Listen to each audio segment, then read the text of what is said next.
Hey everyone! Let's talk about subscription pop-ups and how to make sure they're working for you, not against you. It's all about showing the right message to the right people. Imagine this. You've got a website offering language learning resources and you've cleverly translated your site into both French and English. You wouldn't hit your French-speaking visitors with an English subscription pop-up, would you? That's just confusing.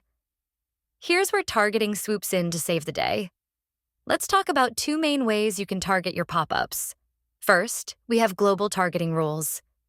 Think of this as the control center for all your pop-ups. Here, you can set rules that apply across the board. Next, let's get specific with pop-up-specific targeting. This is where you can tailor each pop-up to a particular audience. Let's say you have a fantastic offer for your French-speaking visitors.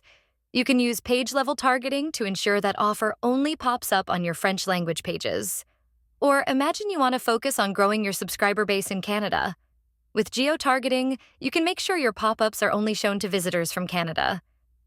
It's all about getting the right message to the right people at the right time. And the best part? You won't need to call in the developers to make these changes. If you find this video helpful, don't forget to hit that subscribe button. If you are already a PushEngage customer and have a question, feel free to reach out to our support team. We are happy to help. And if you're not yet using web push notifications for your business, what are you waiting for? It's a powerful way to engage your audience. Check out our pricing plans or talk to our pre-sales team to learn more. Thanks for watching.